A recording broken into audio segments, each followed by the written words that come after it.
Ladies and gentlemen, welcome back to another episode of Toffee TV USA. I am your co-host, James Boyman, joined by my other co-host, Ryan Williams.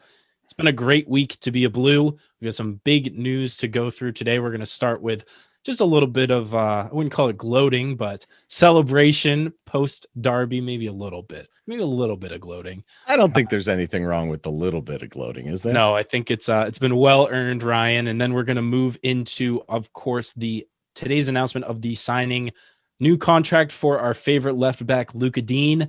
We're then going to talk a little bit about some transfer rumors already bubbling up, even though it's only the end of February. We're going to end on the big news of the week, which is the approval of Everton's plans for the new stadium at Bramley Moore Dock. We'll start with Ryan let's get into it, Ryan. Post-Derby fallout. Yeah. The reactions have been truly entertaining. I've really, if there's been a week that I've enjoyed so far being an Evertonian, this is a highlight. But yeah, a lot of mythology around there. It wasn't wind. It wasn't the officiating. It was none of that.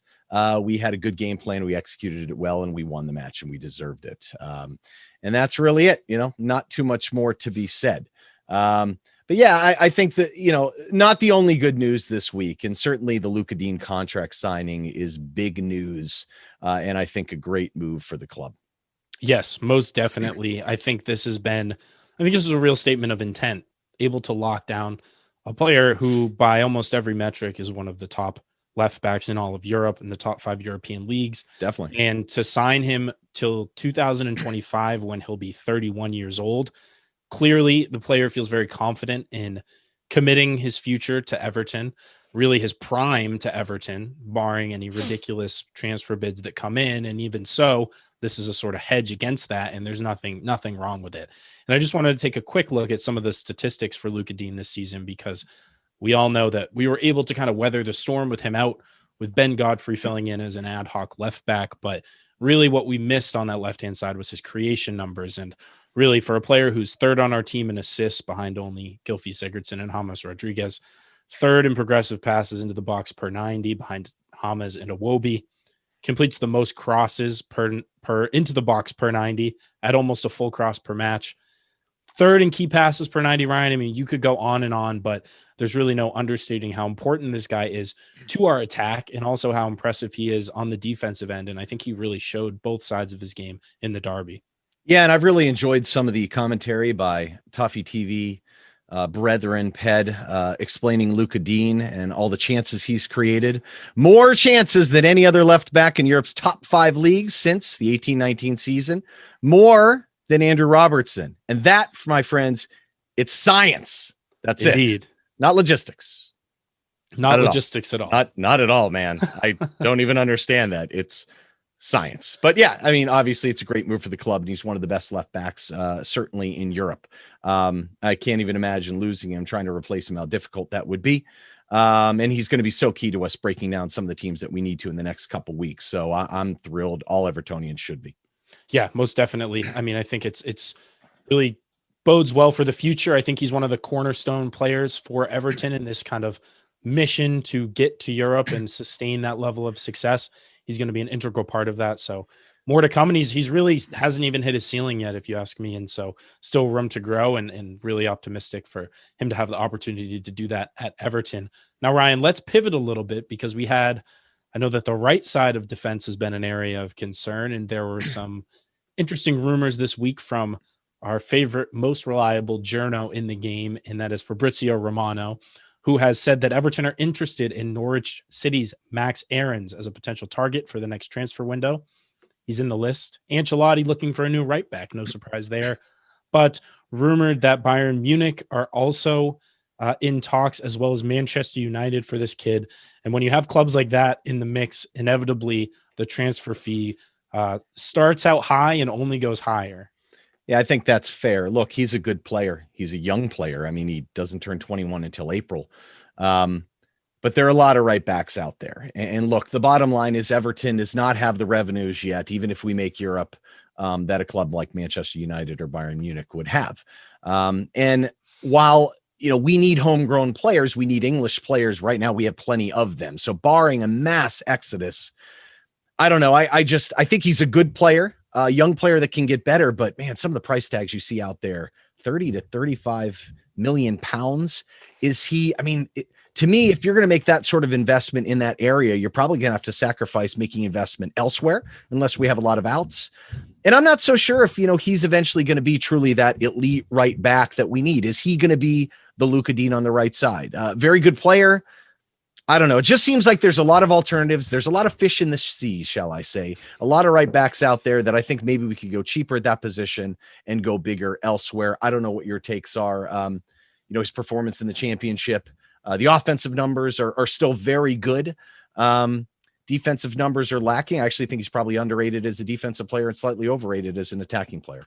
Interesting. Yeah. I mean, look, I'll be forthright in that I haven't watched a great deal of him, but just going off the evidence that I saw in a handful of times I saw him play last season in the Premier League, clearly a talented player and still I think he has a pretty high ceiling, but I think, look, he's listed at 5'10".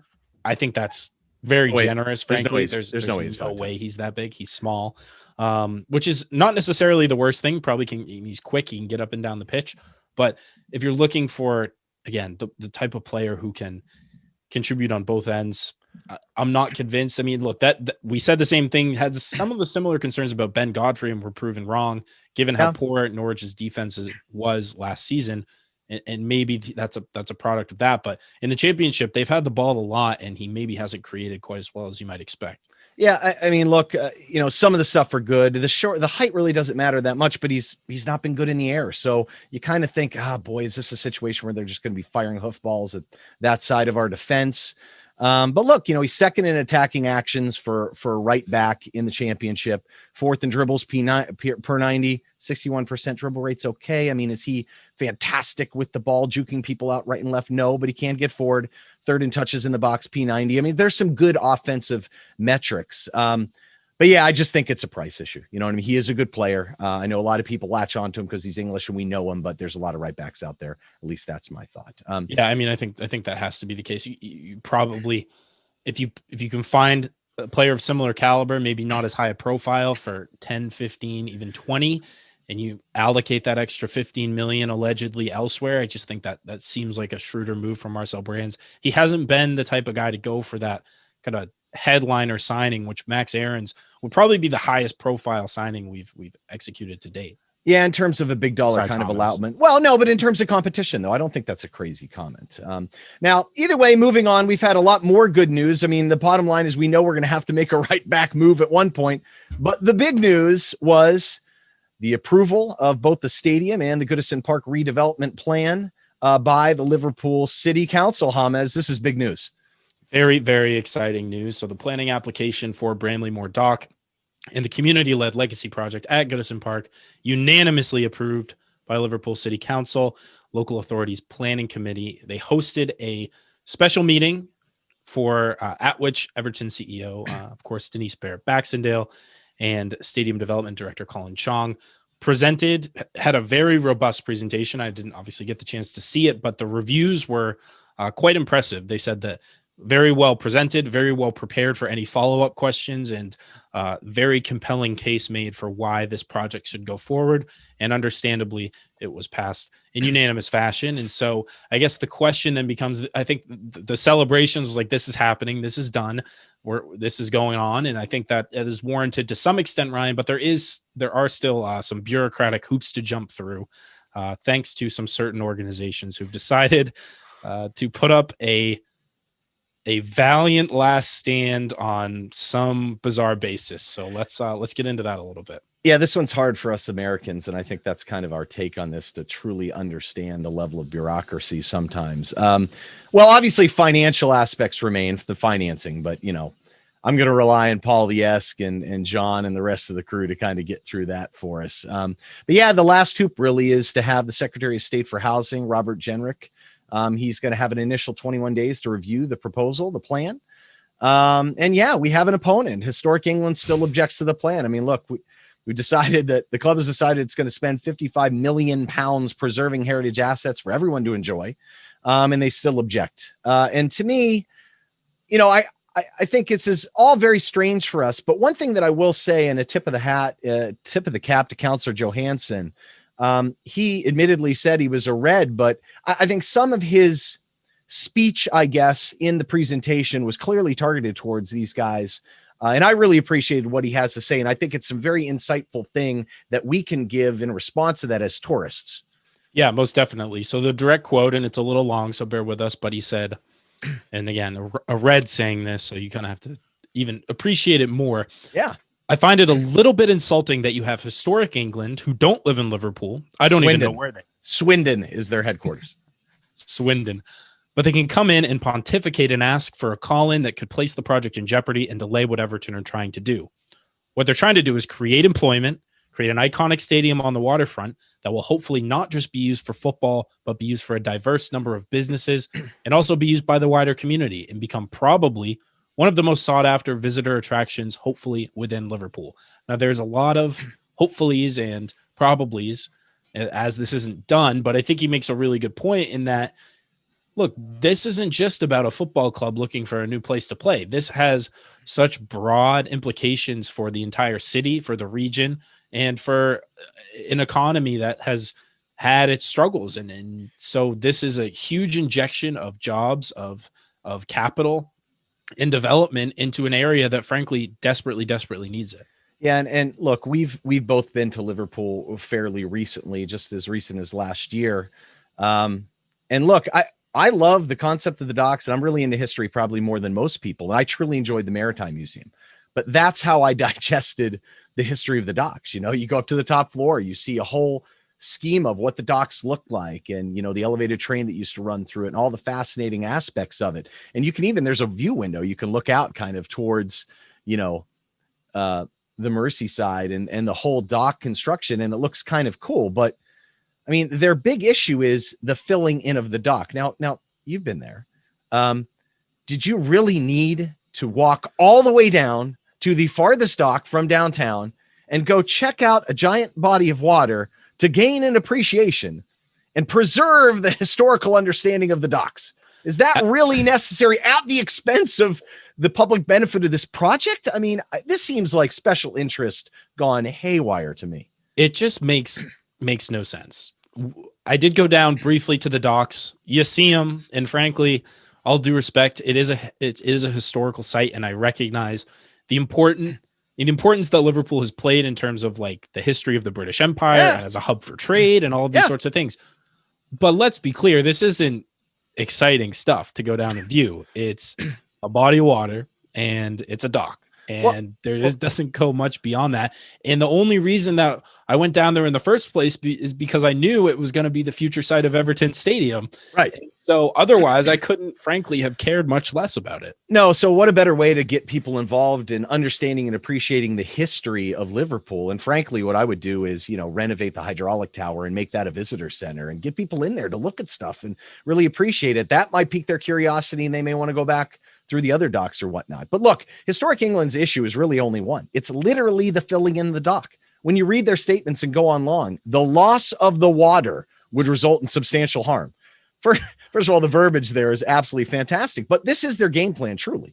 You know, they believe the application should be determined by the Secretary of State because of the national implications of this decision. So as someone who grew up, I'm born and raised in a couple places, but Pittsburgh, Pennsylvania is my hometown. We built 2 stadiums on the river. Now, granted, that had significant public involvement because of funding issues, but the concept that someone would take umbrage with us renovating an old industrial site, which are up and down the river, Pittsburgh being kind of the steel city capital of the country, like the idea that someone in Washington, D.C., in terms of your national government, would come in and say, no, you can't do it because you're not preserving the history is kind of ludicrous. And I think some of their comebacks too, in terms of their claims that the site's not derelict. I mean, their whole argument just seems absurd to me. But the fact that they think that someone in the national office should be telling Liverpool what to do when it's unanimously approved and so obviously of benefit to the community better than anything else.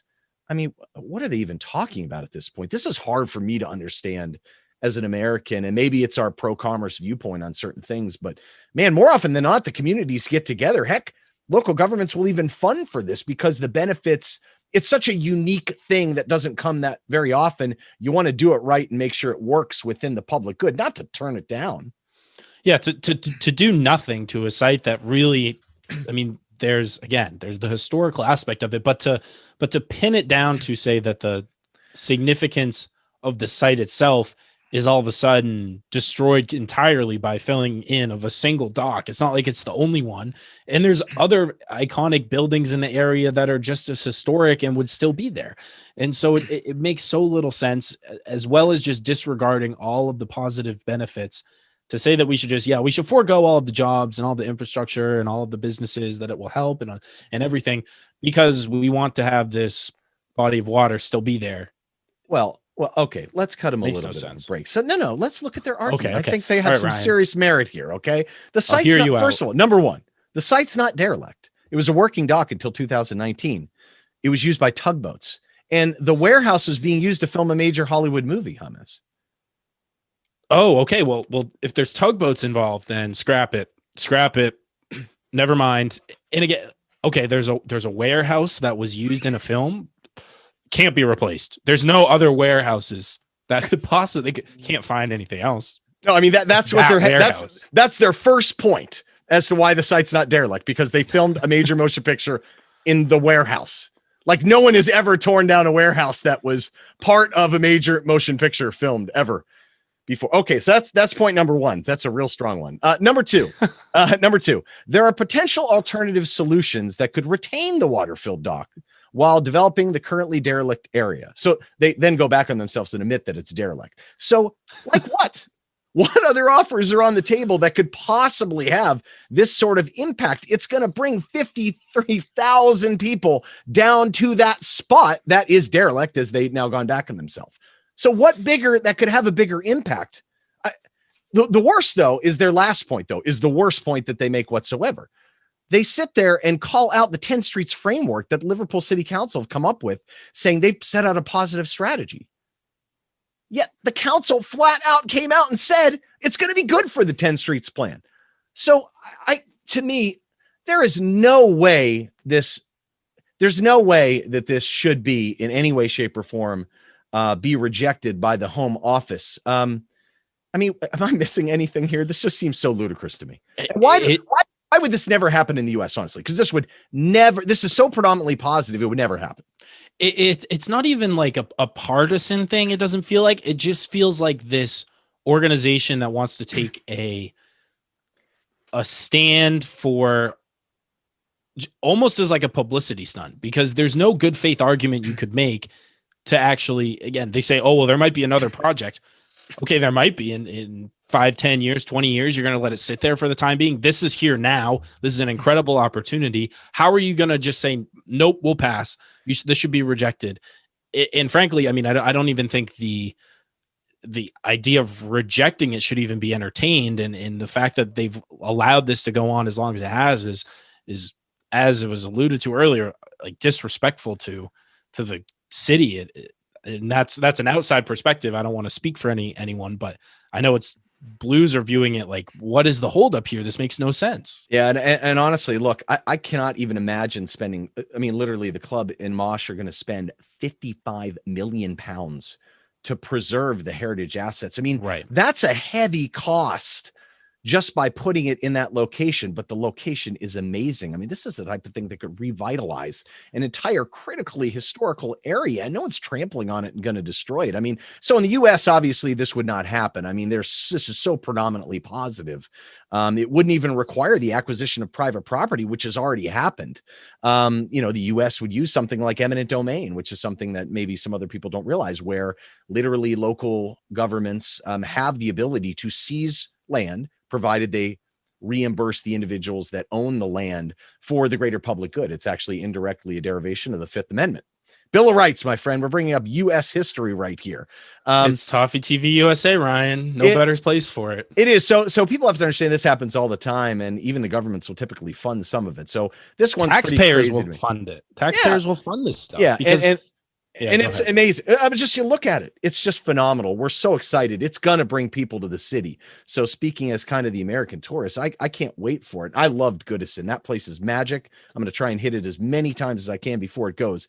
But what are we missing? Am I missing something? No, Ryan. I mean, look, let's wind back the clock, because it feels like, I think so much appreciation of the fans has been shown in the consultations that the club have conducted.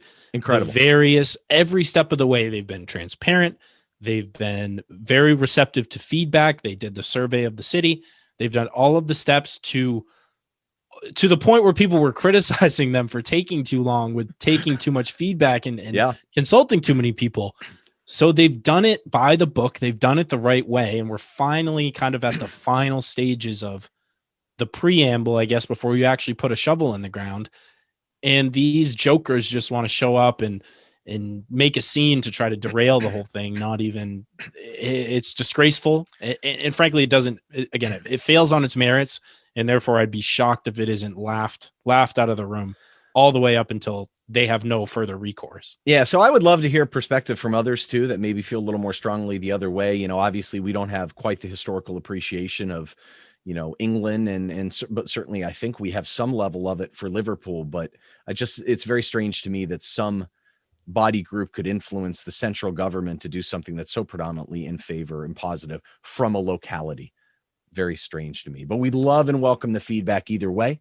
No matter what, though, this is definitely progression going forward. This has been a great week to be a Blue. Let's hope it continues all through the weekend, and we actually have a much better plan than we had the first time we played Southampton. But yeah, it's been a fantastic week, and hope long may it continue.